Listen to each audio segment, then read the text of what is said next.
Hello Camp Abilities, it's Coach Devyn, and today we're going to talk about my favorite sport, which is running.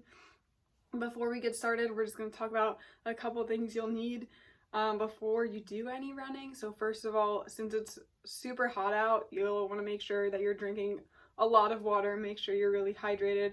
I never feel great on a run if I don't drink enough water. Next, we obviously want to make sure that we have a nice pair of sneakers. These are mine. They're very bright blue with very bright pink laces. But whatever feels comfortable on your feet is perfect for a run.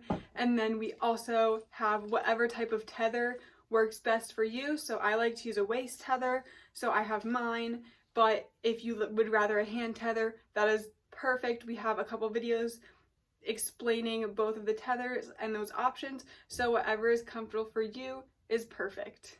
So with those three things, let's go and talk about running. So we're going to talk a little bit about the difference between distance running and sprinting, and then I'm going to give you an exercise for both of those things.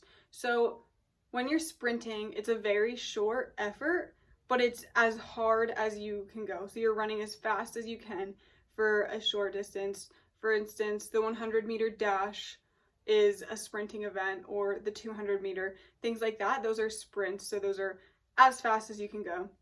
When you think about distance running, so that's trying to cover a longer amount of distance at a pace that you can sustain. So if you're going to run a 5K, that's going to be a very different pace than a 100-meter, because the 100-meter is much shorter, so it's much easier to hold a fast pace throughout that race versus a 5K.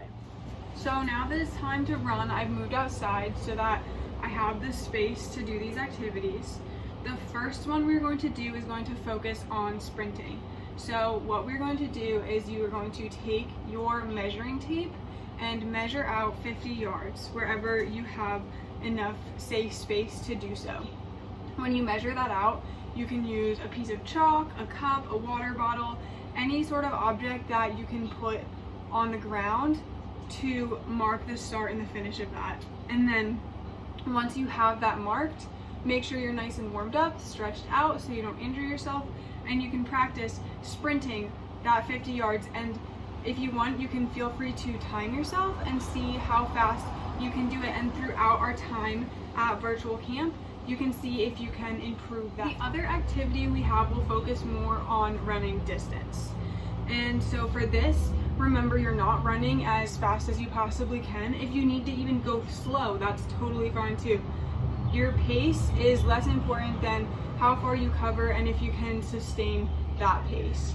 So we can work on two options. If you want to try and run for 10 minutes, you can do that. So set a timer on a watch, a phone, something that you have, and just go out for a run and see if you can maintain an easy pace for those 10 minutes.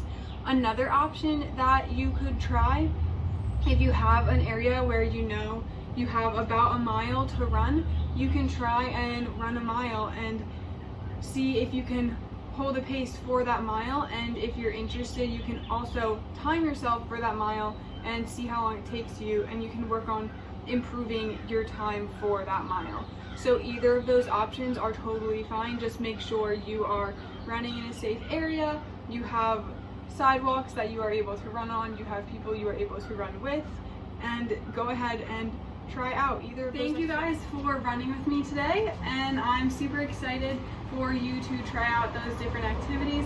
I hope that you enjoy them. Feel free to ask me or your coach if you have any different questions about what to do. And I'm really excited to hear how they go. Hope you have fun and happy running.